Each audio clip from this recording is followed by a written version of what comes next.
Audioteka Verslui pristato Žmogiškieji iššūkiai.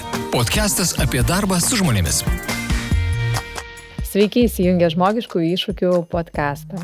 Mes išeiname į eterį pirmą kartą 2025 metais ir aš labai tikiuosi, kad jūs visi įžengėte į šios naujus metus kupini dar daugiau energijos veikti, svajoti, planuoti. Šiandien studijoje prie manęs prisijungė Brigita Taralė. Labas, Brigita. Labas, Valerija. Labas žiūrovam. Labai smagu čia būti. Ačiū, kad sutikai prisijungti. Mes su Brigita pasirinkom tokią temą, kuri turėtų būti metų pradžioje aktuali, manau. Jeigu ne asmeniškai, tai organizacijose tikrai.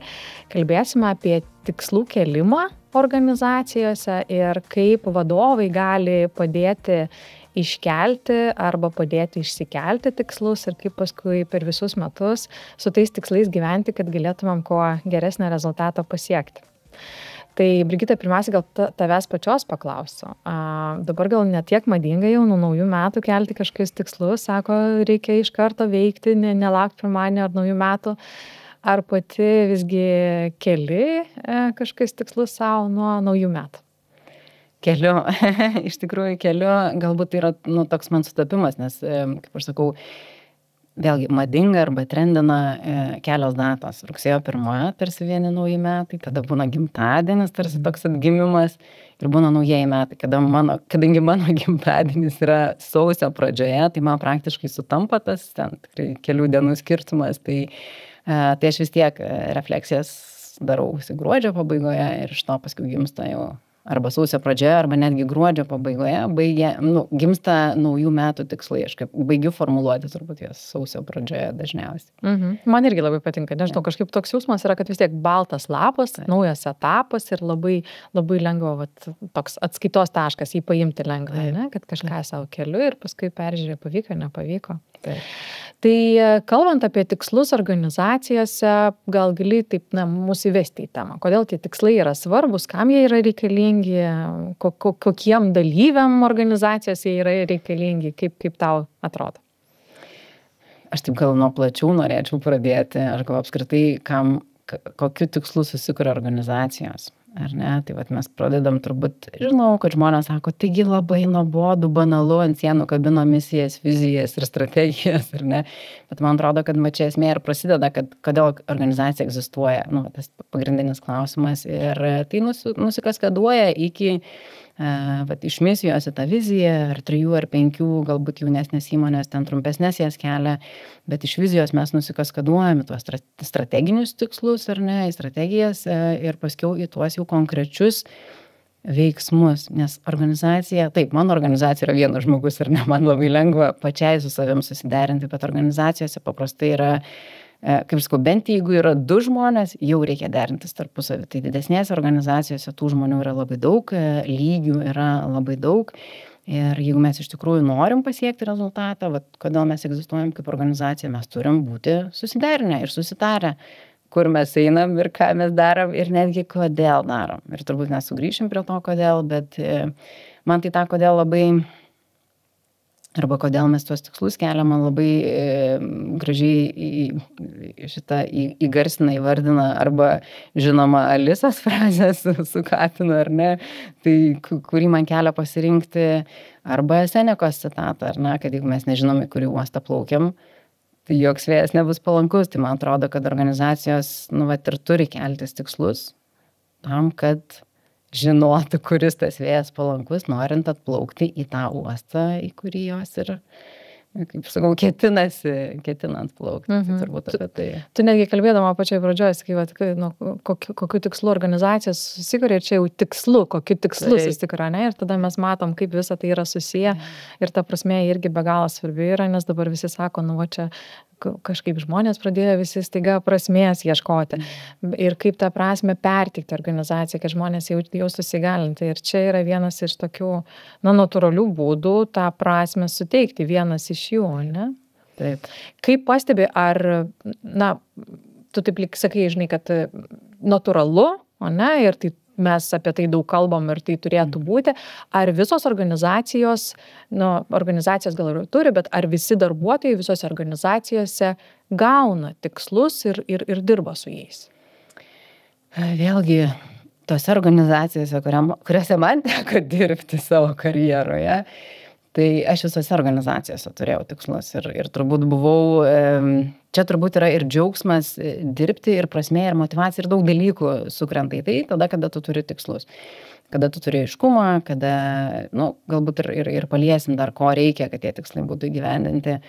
Dabar dirbdama su klientais tikrai tenka sutikti tokių organizacijų arba kalbantis su tais pačiais darbuotojais. Aš turiu vieną didelį klientą, kur tenka padirbėti ne tik su vadovais, bet ir su darbuotojais.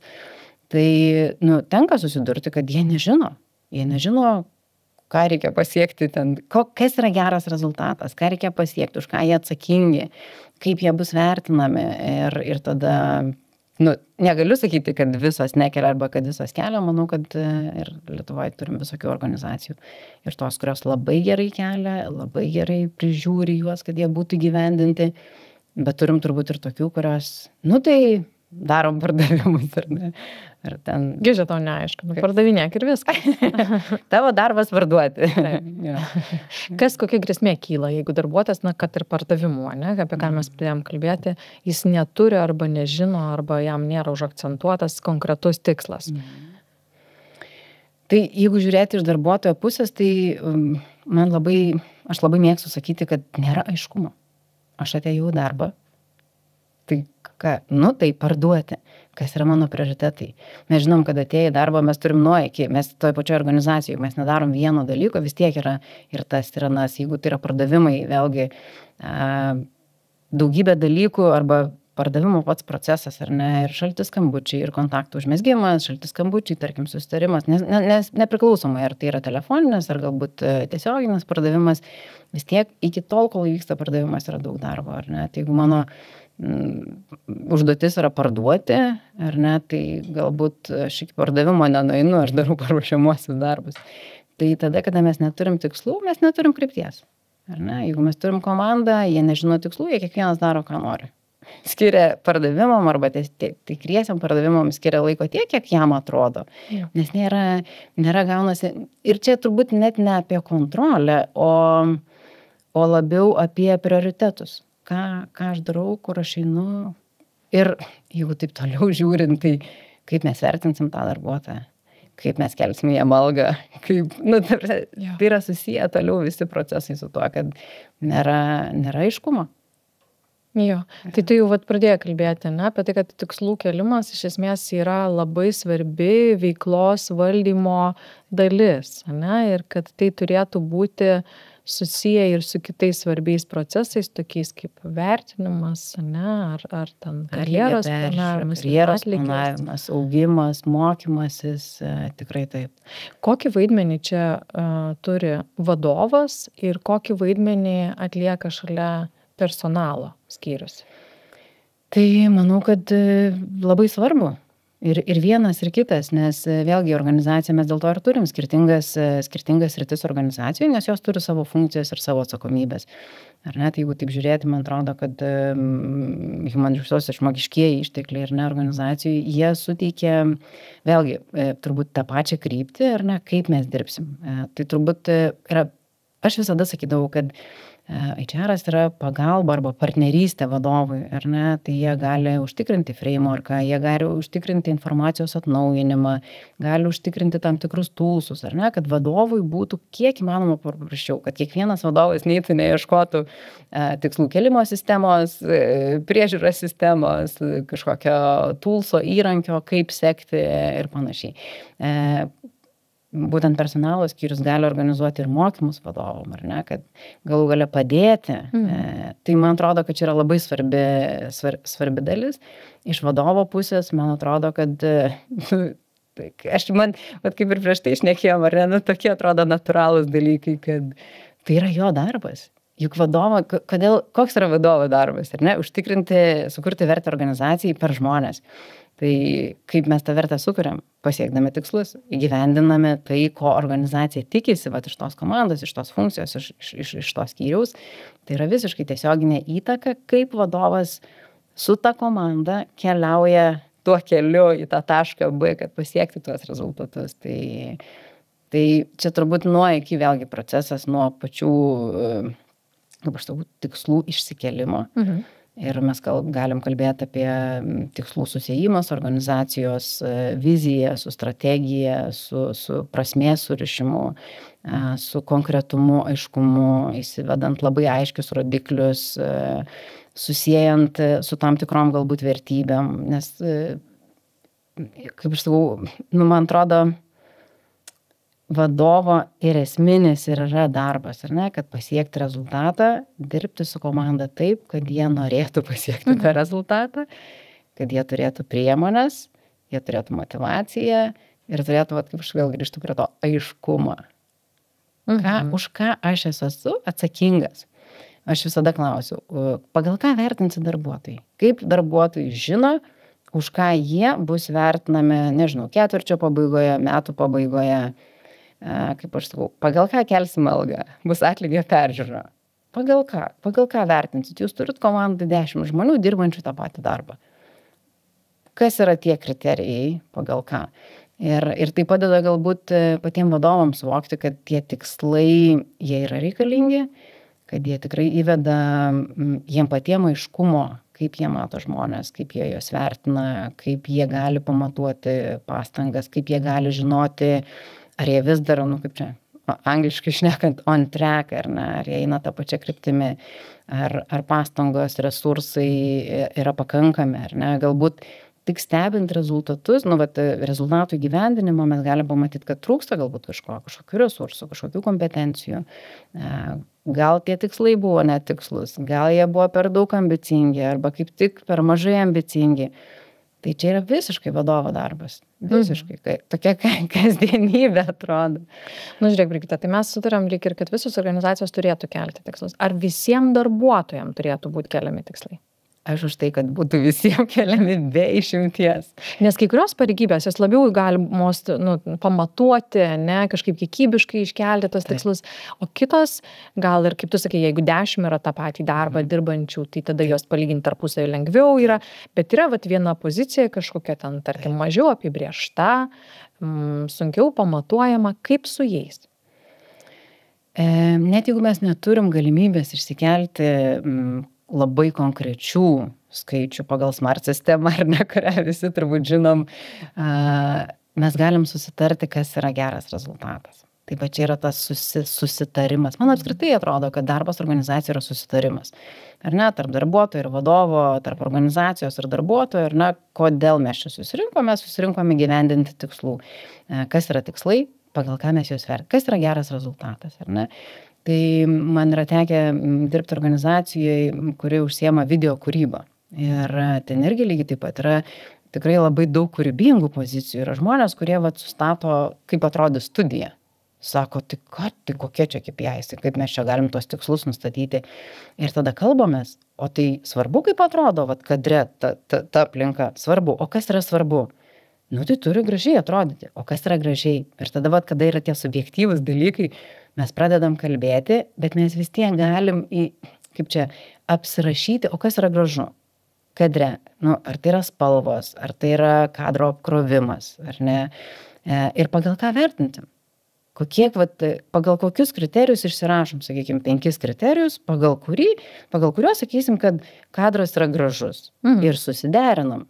Ką tai reiškia, nes gražu darbuotojui ir galbūt gražu režisieriui arba gražu videografui yra skirtingi dalykai.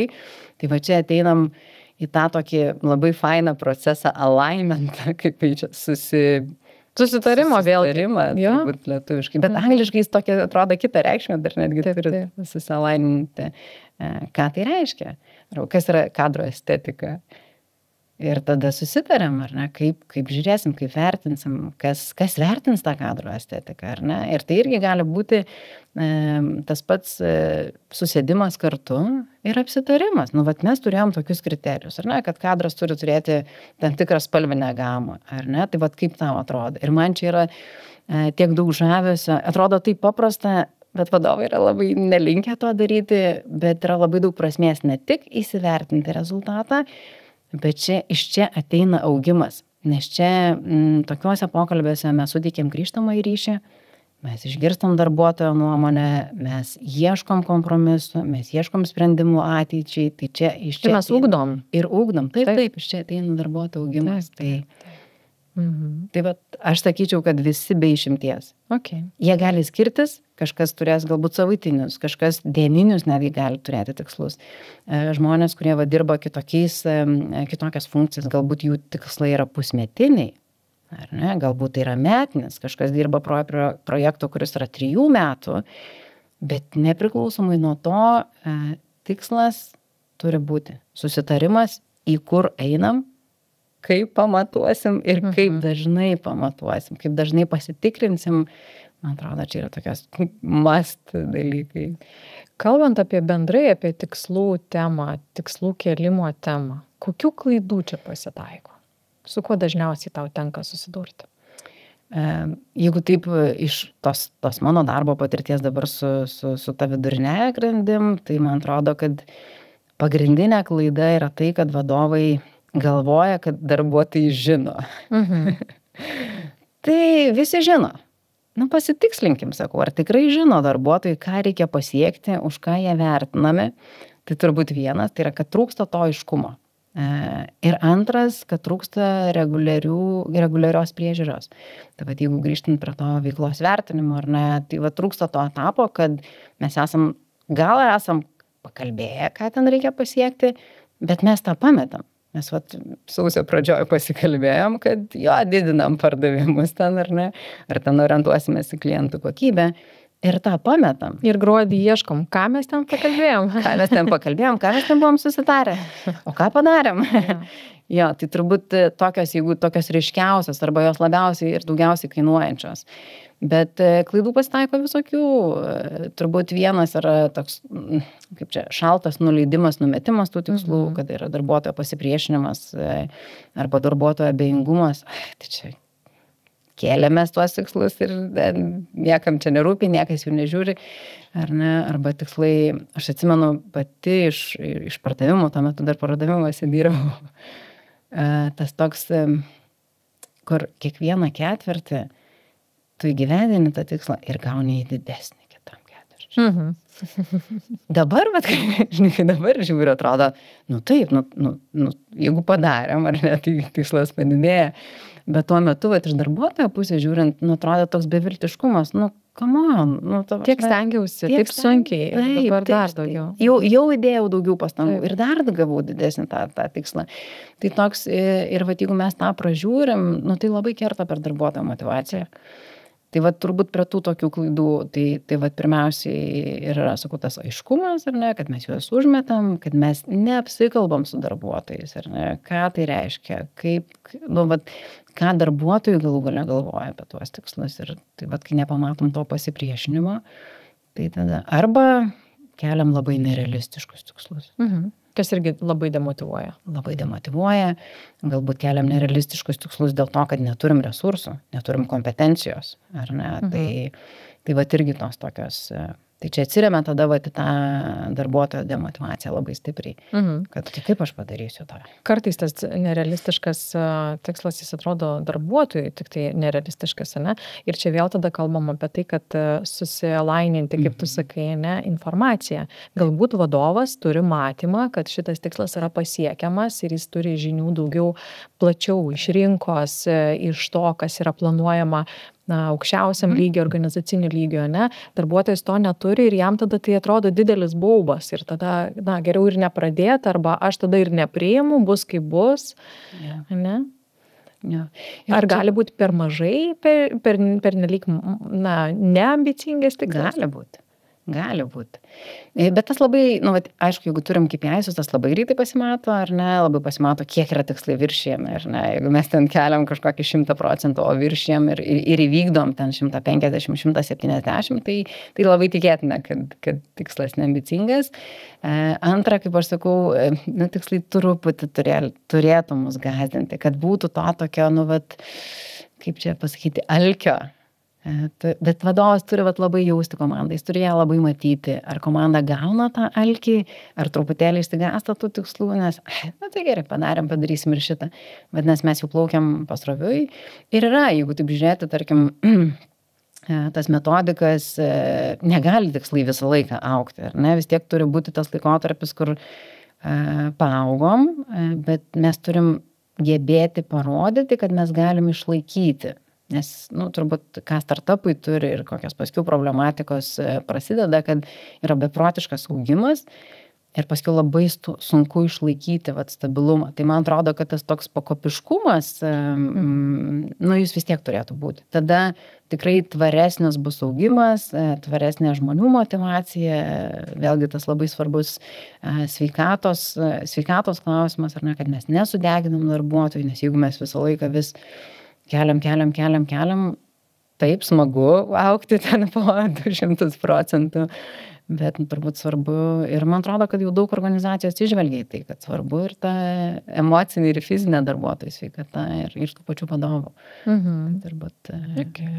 Tai jeigu pereitumėm mes tada prie to kaip, ne? Kaip visą tai reikėtų padaryti teisingai, tai pirmiausiai galbūt nuo pačio laikotarpio, kada tikslai turi būti keliami ir kas kiek laiko mes turėtumėm prie jų grįžti.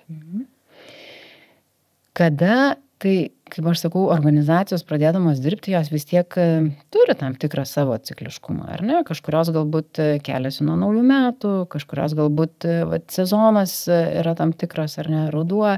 Tai turbūt pats laikas nėra labai svarbu išlaikyti susitarimą ir reguliarumą, man atrodo. Tai taip, atskaitos taškas, nauji metai, sausis labai gerai. Bet tarkim yra, pavyzdžiui, aš žinau, kad organizacijų, kurios keliasi nuo vasario 1 dienos, nes sausio mėnesį skaičiuoja dar metinius rezultatus, ypač jeigu tai yra susijęs su tam tikrais finansais, ar ne, tai skaičiuoja rezultatus ir jau tada naujas etapas tikslų gyvenimo prasideda, tarkim, vasario 1. Bet man atrodo, kad ne data, ne kalendoriai, ar ne, bet labiau, kad reguliarumas ir cikliškumas.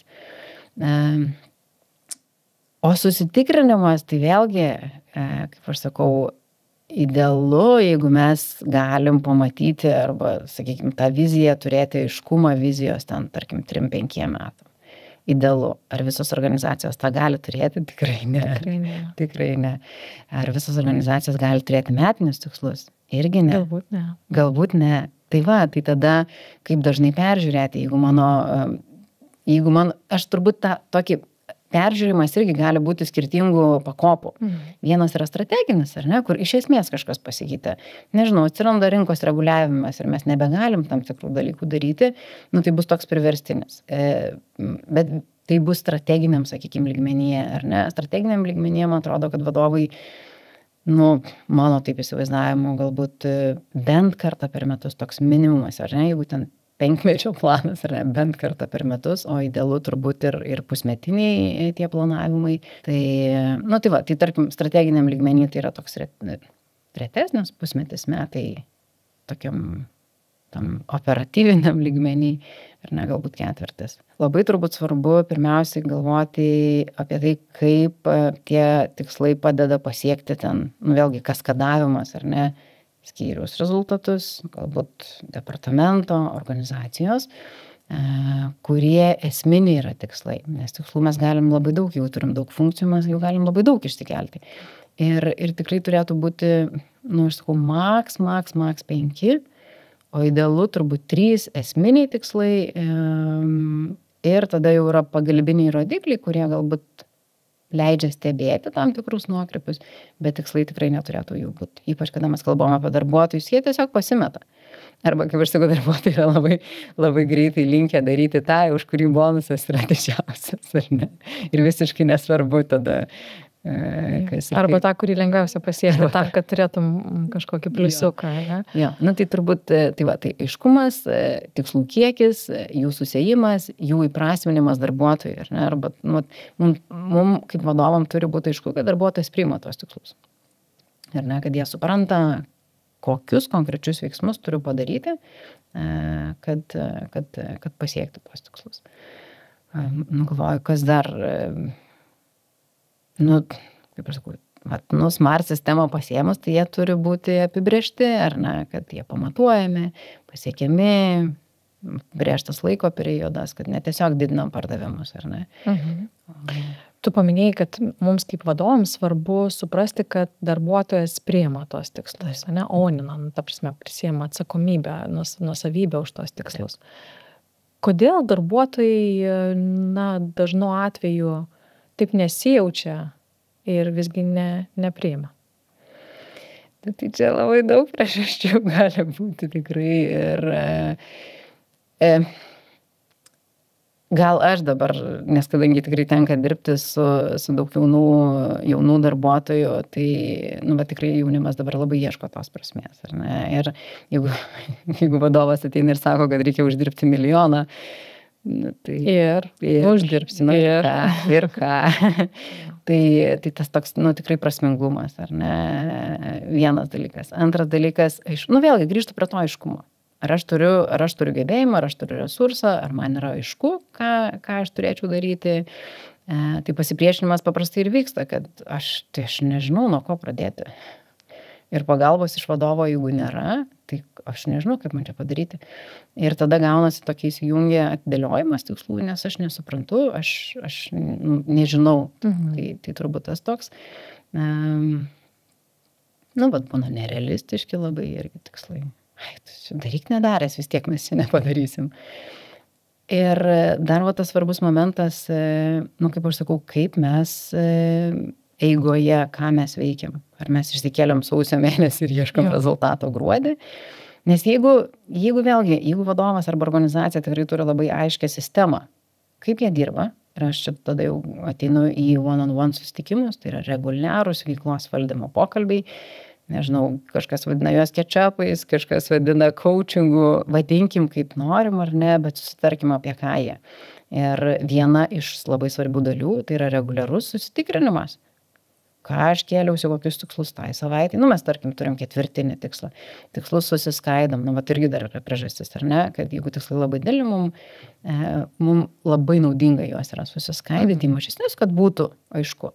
Ar ne, susiskaidome mažesnius. Okay. Ir aš vėlgi skirtingose organizacijose dirbdama pati būdavo kažkur savaitiniai, kažkur mėnesiniai tikslai. Bet susitikimai būdavo, kad ir, tarkim, kas 2 savaitės. Ar ne? Tai susitinkam ir kalbamės apie tai, ką pavyko nuveikti praėjusią savaitę pagal tai, ką buvom išsikėlę ir kur bus fokusas kitą savaitę ir kaip tai įtakoja arba kontributina į tą mūsų ar mėnesinį, ar 4, ar pusmetinį planą.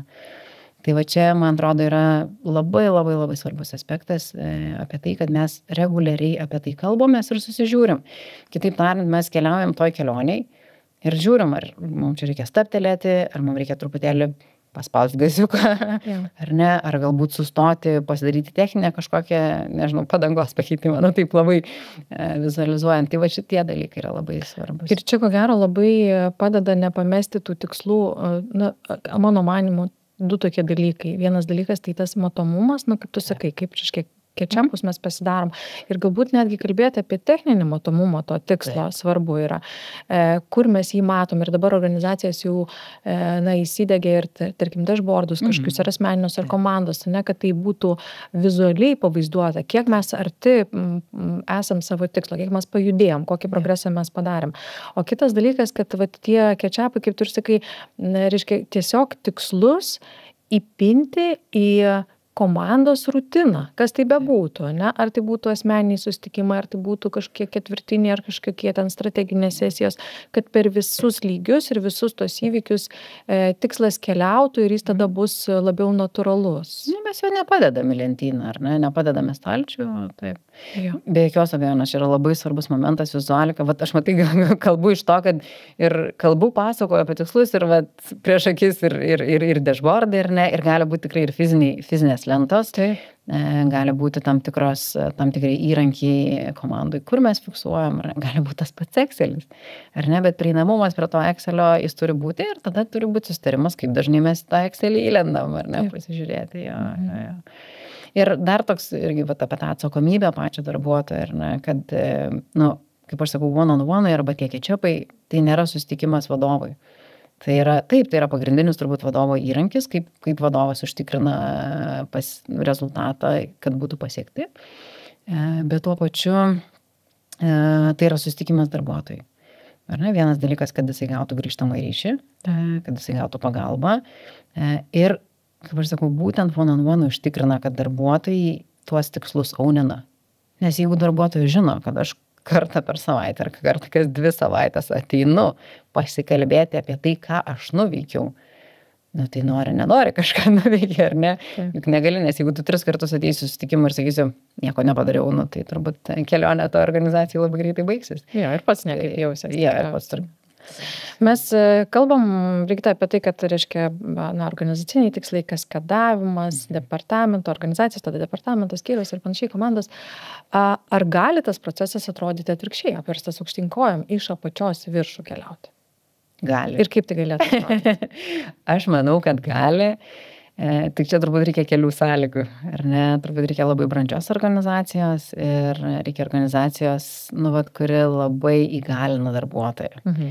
Ne tik tikrai bet kuriai organizacijai, bet tikrai gali, kad vadovas kartu su darbuotojais, ar ne? Nes gali būti, kad darbuotojai patys ateis tikslus pasiūlyti, čia tokia labiau gal dream organizacija, nežinau, aš bent jau Lietuvoje nežinau tokios, arba gal neteko sutikti, bet jeigu vadovas kartu su komanda, bet darydamas, sakykime, jeigu mes asmeniškai darom tam tikras refleksijas ir keliamas naujus tikslus, tai manau, kad vadovas tą tikrai gali daryti po visų aptarimų, kaip mums sekėsi pasiekti pernykščius tikslus, žinant, jeigu vadovas žino, pavyzdžiui, organizacijos strategiją, mes kalbam labiau apie vidurinę grandį, ne? Tikrai gali kartu su darbuotojais susėsti ir kartu keltis ir kartu turėti tą tokį tikslų išsikelimą. Manau, kad gali. Kas liečia asmeninius tikslus, man atrodo, kad dauguma organizacijų skatina, kad jau tos labai asmeninius arba augimo tikslus darbuotojai patys keltųsi, ar ne? Kad labiau yra linkę nuleisti tuos tokius korporatyvinius tikslus, o asmeninius tuos leisti išsikelti. Bet tikrai ir tuos korporatyvinius gali brandžios komandos, tikrai su brandžiais patyrusiais vadovais išsikelti kartu. Kas tik tai labai svarbu, žinai, kad kai leidom darbuotojam išsikelti tuos tikslus, paskiau, gerai, čia išsikėlėt, bet dirbsim su šitais tikslais, turbūt, ar ne? Nes tokios komandos tikrai, apskritai, man atrodo, yra toks, kaip čia, nestebuklas ir ne magija, kad jeigu mes įtraukiam darbuotojus į sprendimo priėmimą, jie prisiema gerokai daugiau atsakomybės. Aš sakau, kieno pasiūlymas, to yra atsakomybė. Tai jeigu darbuotojai patys siūlo, kad mes turėtumėm šitą padaryti, arba mes turėtumėm šitą čia daugiau pasiekti, tai atsakomybės bus gerokai daugiau pas juos, negu kad jie gavo tikslus nuleistus. Kalbant tada ne apie tą tokią jau ekstremalią situaciją, kai viską mes iš apačios į viršų planuojame, bet kai, tarkim, yra organizaciniai tikslai ir asmeniniai tikslai, kas dažniausiai organizacijose ir būna, ar pasitaiko tokių situacijų, kad organizaciniai tikslai ir asmeniniai tikslai prasilenkia, prieštarauja vieni kitiem? Manau, kad taip. Ir ką tada daryti vadovai? Tu matai, kad tiesiog žmogus nori augti ir kelia savo asmeninius tikslus, ne ta kryptim, kurią tu norėtum vesti komandą. Pokalbis. Nėra, kaip aš sakau, nėra auksinės piliulės, nėra jokio auksinio recepto, ar ne, tai yra pokalbis. Ir tas pokalbis gali būti, kaip aš sakau, mums turbūt reikia nebijoti to pokalbio, kad pokalbis gali pakrypti ne tą kryptim. Nes paprastai, kas nutinka, kad mes išsigastam, ar ne, mes matom, kad ne taip, ir tada kaip vadovai išsigastam, ir tada galvojam, jeigu mes neleisim, tai tada darbuotojas pabėgs, bet galbūt darbuotojas jau yra tam etape, kada jam laikas palikti šitą organizaciją, ar ne? Tai to nereikia bijoti.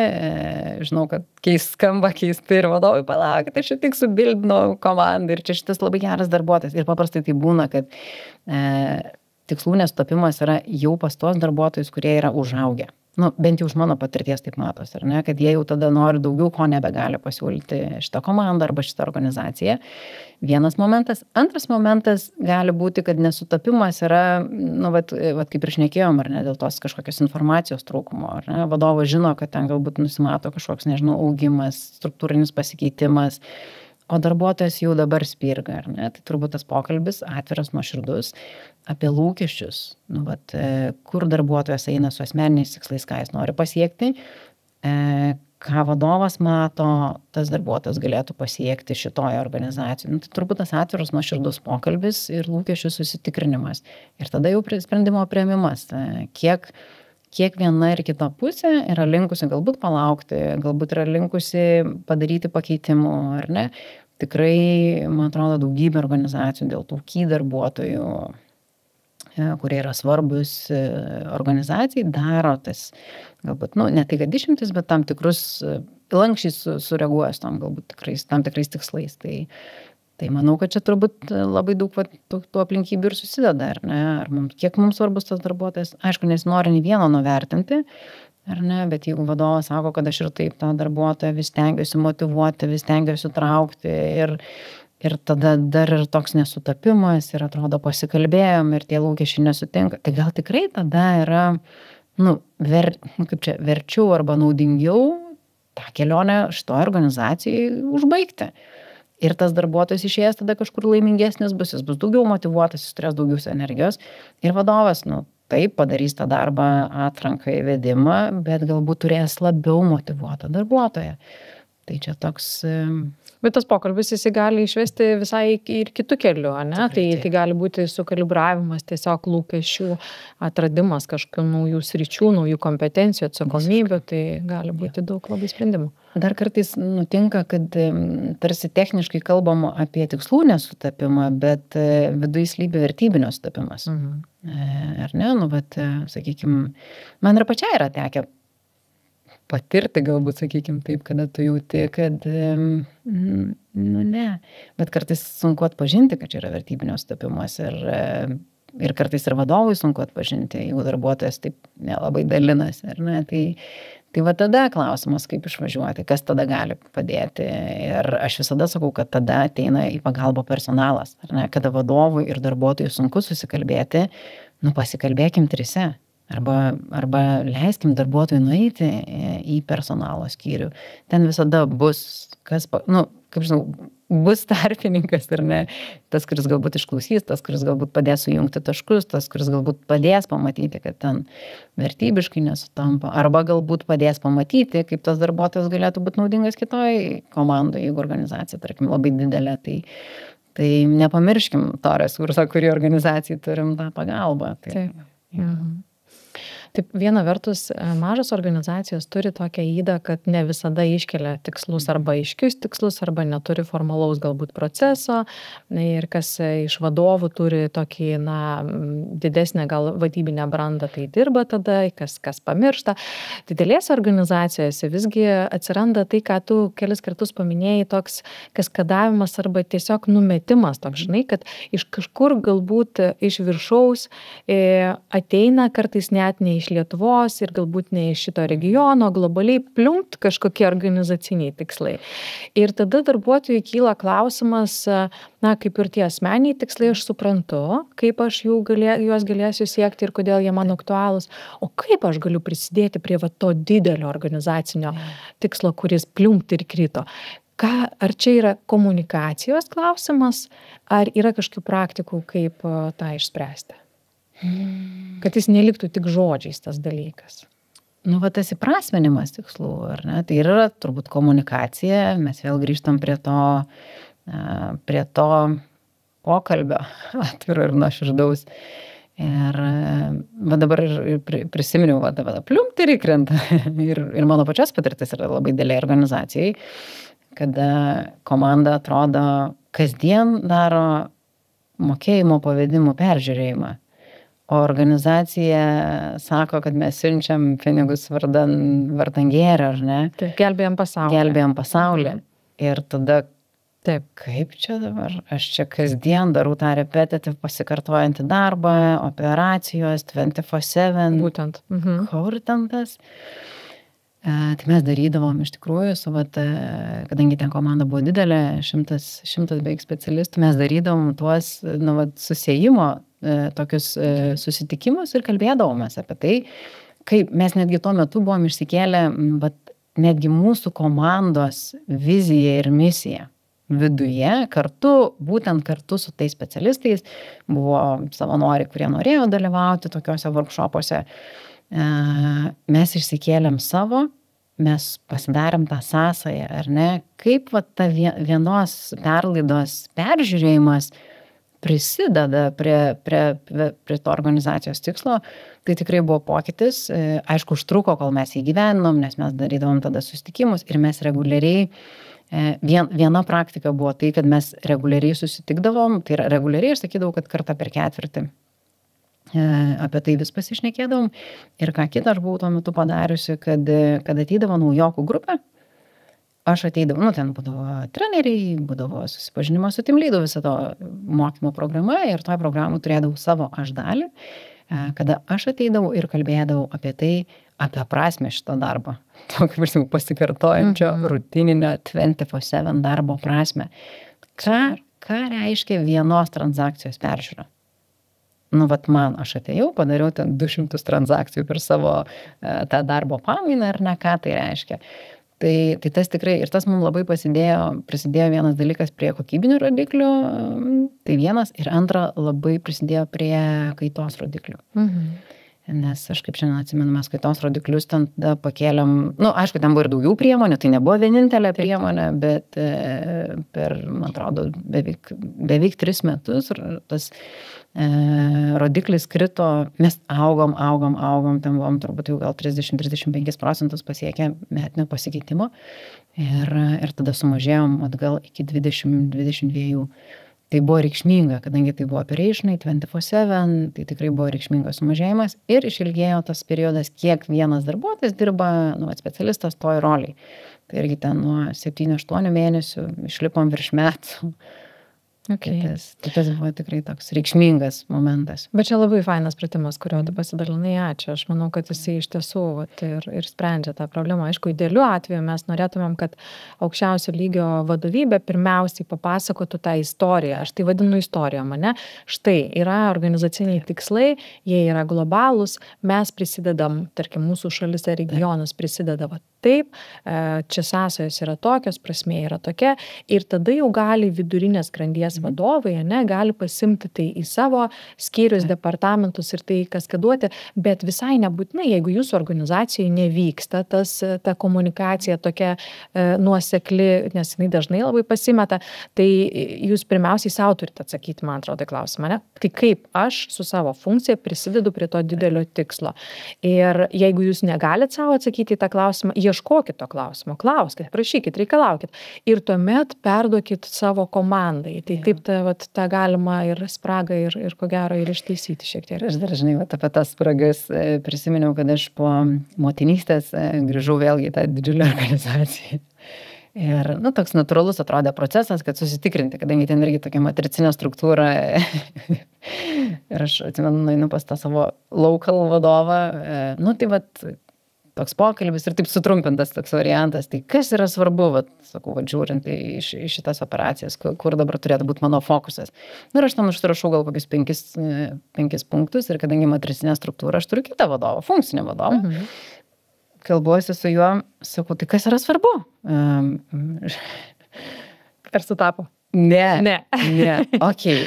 Mes turėjom labai fainą tokį dar aukštesnį vadovą, kur jau visos ierijos iš Amerikai.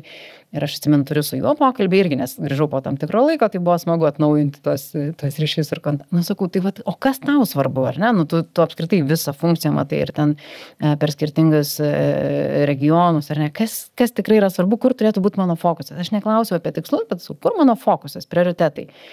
Ir aš dar gavau gal ten 5-7. Ir aš tada buvo labai toks aiškus žingsnis, kad aš turiu gal 15-18 dalykų. Ir jie ten vienas kitas, ten būtų galima gal pritemti. Ir aš sakau, tada surašiau jas visus ir į bendrą laišką. Sakau, vyrai, mums reikia pasikalbėti, nes 18 prioritetų būti negali. Aš negalėsiu apimti fokusą, susitarkim. Ir mes turėjom iš tikrųjų susitikimą ir tikrai buvo labai faina, nes aš turėjau labai aišku planą. Tai kas yra mano prioritetai? Kur aš dabar eisiu? Grįžusi po motinystės. Ir jiem buvo aišku, ar ne? Ir jų lūkesčiai tada koreguojasi, ko aš tikiuosi iš to žmogaus, ar ne? Nes jeigu aš turiu savo 5 prioritetus, o tada žiūriu, kad jinai daro visai kitus dalykus, tai tada mano lūkesčiai. Bet jie susitarė tarpusavyje, nes labai dažnai matricoje jie ir nesusitarė tarpusavyje, nes visi svarbus. Taip, visi svarbus. Tai buvo ten tikrai toks nelengvas pokalbis, ar ne, kažkur reikėjo daryti tokių kompromisų, kur nei viena, nei kita pusė nesidžiaugia, Bet tas yra svarbu, va tas vėlgi susilaininimas, susižinojimas tų lūkesčių ir žinojimas, kaip mes tos lūkesčius pasieksim, užtikrinsim. Ja. Ir čia irgi labai, labai protingai pasielgiai ir manau, kad labai toks gera mintis ir klausytojam išsiaiškinti su visais susijusiais savo vadovais, nes dažnai jų būna ne vienas. Brigita, mes pakalbėjom jau kaip išsikelti, kada išsikelti, koks tas tikslas turėtų būti, kad mes turėtum su juo dirbti, padaryti jų matomo. Ateina tas metas, kai yra jau įvertinimas, tarkim, ten nežinau, ar ten būtų birželis ar gruodis, netiek svarbu, nepasiekė tikslų. Ir ką? Vat įsivaizduokim tą pokalbį tarp darbuotojų ir vadovų. Man toks pirminis, kad ne gruodį ir ne birželis žinojom, kad jo nepasiekėm, ar ne? Tai vat ir vėl atviniojam, kad tai jeigu susitikinėjom, nežinau, kas 2 savaitės, kas mėnesį, tai mes matėm, kad mes jo nepasieksim. Neturėtų būti siurprizų. Neturėtų būti siurprizų. Ar ne? Nebent ten vėlgi pardavimuose, galbūt aš atsimenu, kad, įkris ar neįkris tas klientas. Tai čia jau mes kalbam apie procentuką. Jo, bet iš esmės tai, neturėtų būti siurprizų, kad mes jo nepasiekėm. Gal vėlgi, nežinau, bet nežinau, ne. Bandau, matai, sugalvoti, koks variantas, kad nepasiekėm. Ne, jeigu darom reguliarius susitikimus, jeigu matom, kaip sekasi, žinom, kaip aš sakau, tos vadinamus, jeigu tai yra konkretus KPIs, vis tiek skaičiuojam tos run rates. Nesvarbu, kas tai bebūtų pardavimai, nepardavimai, vis tiek jo žiūrim, kokios yra kliūtis. Galbūt mes žinojom, kad nepasieksim, ar ne? Galbūt mes galim aptarti detaliau, ko pritrūko, ar ne, jeigu nedaug trūko. Gal tikrai pritrūko jau ten paskutinėme etape. Bet šiaip tai... Nes iš tiesų ir ginčai dažniausiai kyla iš to, kad siurprizai būna, ne? Darbuotojas tuo metu jau metų pabaigoje ar kažkokio laikotarpio pabaigoje sako, o tai man nieks nesakė, kad aš nepasiekiau, kad aš blogai dirbu, ne? Ir čia tada klausimas ir kyla, kur buvo tas vadovas, kiek tas vadovas buvo, ne? Kiek su to žmogum buvo dirbama. Tai čia, ko gero, tas labai svarbu suprasti, kad ne paskutinė minutė ir ne per vertinimą. Ar gali būti situacija, ir aišku gali, tu sakysi, kokia grėsmė galbūt yra situacijos, kad mes matėm, kad tikslas nebus pasiektas, galbūt tikslas buvo netoks iškeltas, ateina metų pabaiga ir mes sakom, mes žinojom, kad mes nepasieksim šito tikslo, viskas okei. Tai turbūt svarbu sugrįžti, prieš pasakant viskas okei, turbūt mums labai tikrai svarbu įsivertinti tas priežastis. Kodėl? Ar ne? Gali būti išoriniai veiksniai, gali būti vidiniai veiksniai, ar ne? Viena iš priežasčių gali būti darbuotojo motyvacija. Gali. Ar ne, kad nepadarėm, nes nebuvo tos pastangos, ar ne, kad žmogus jau nebe tame, sakykime, ar ne, nes tikrai būna tų etapų, visiems būna jau ir vadovam irgi būna.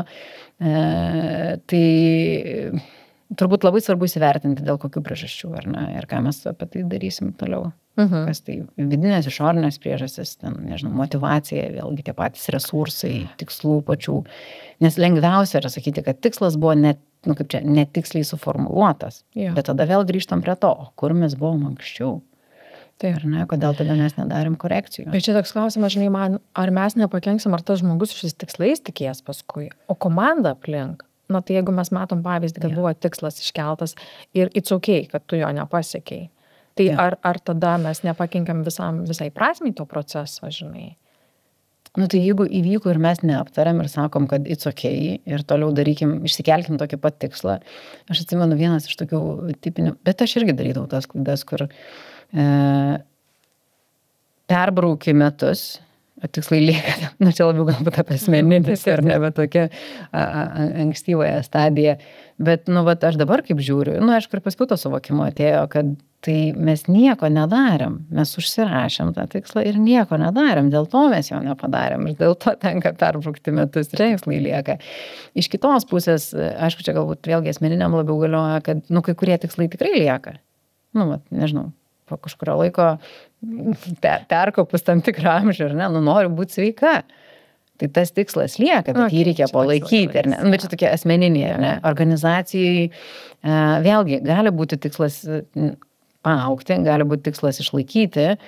Ir jeigu tikslas išlaikyti, tai mes, vėlgi, jeigu nepadarėm, tai žinom, kad nepadarėm. Jeigu nepaaugom, irgi žinom, kad nepaaugom. Tai nesakom, kad it's okay, turbūt.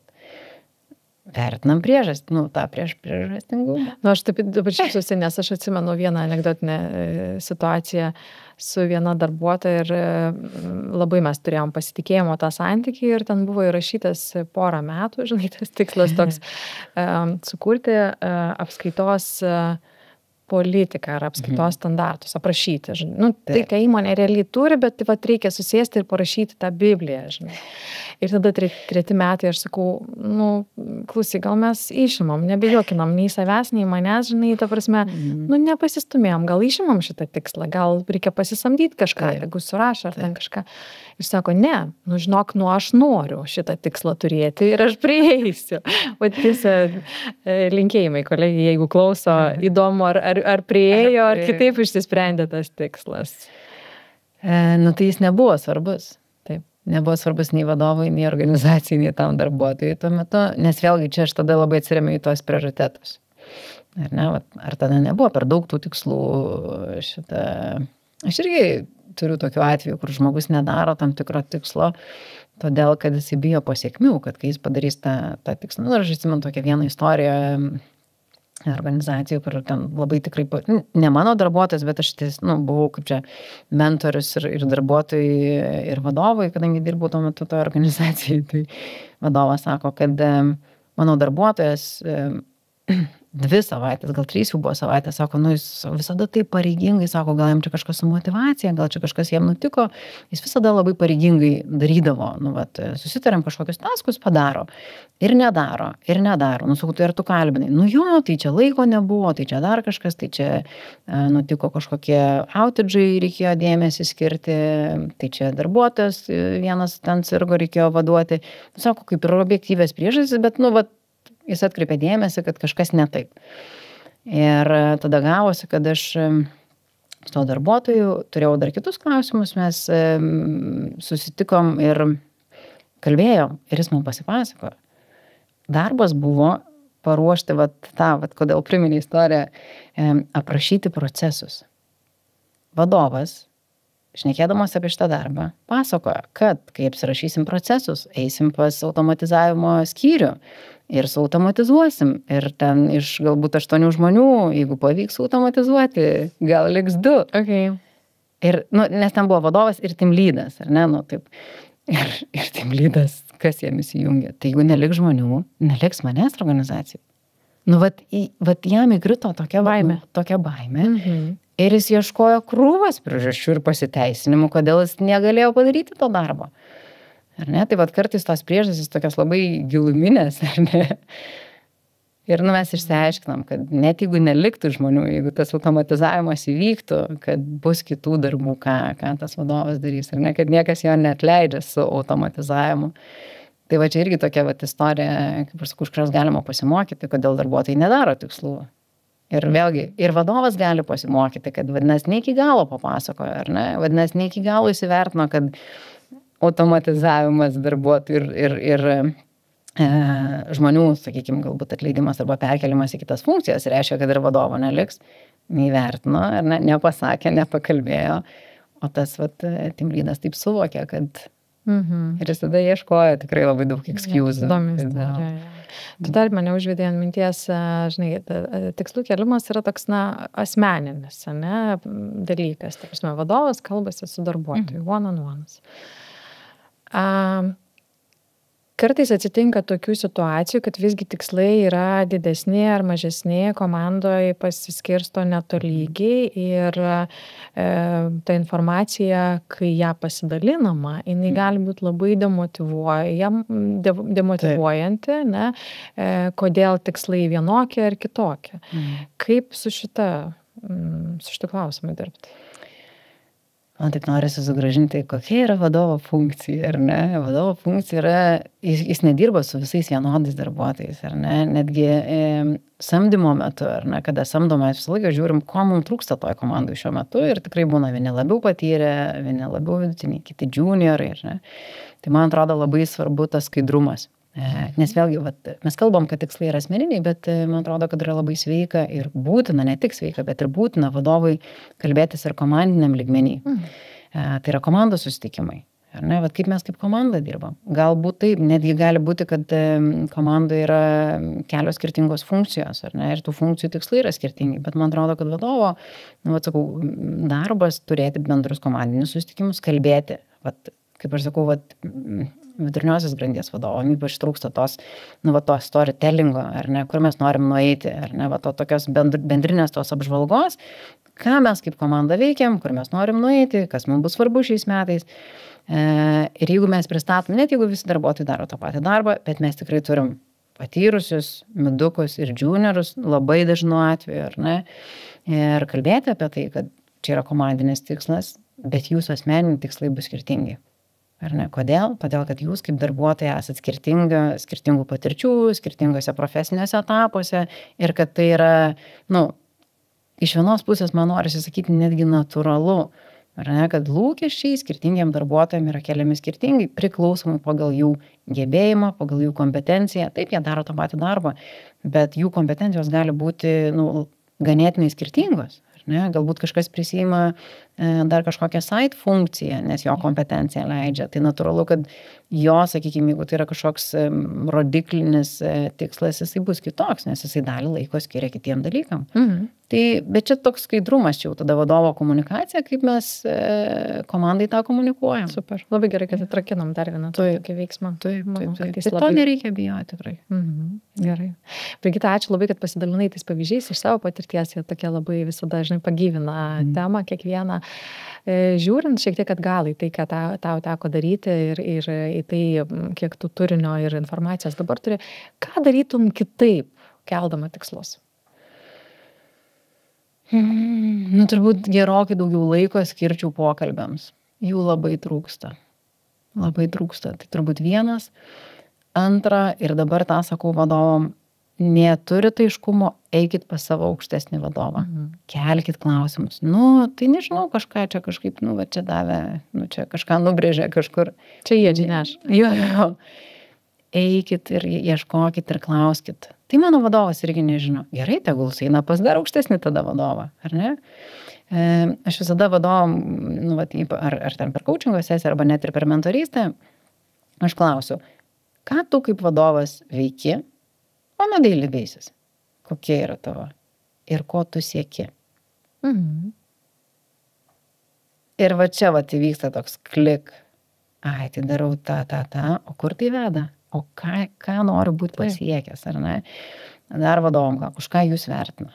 Už ką, ar jūs žinote, už ką jūsų vadovas vertina? Ne kaip tau atrodo, už ką tave vertina, o už ką iš tikrųjų. Už ką iš tikrųjų tave vertina. Ir jeigu mes, jeigu jūs neturite, sakau, tų klausimų, eikit ir klauskit. Ir į viršų, ir tada susitikrinkim į apačią.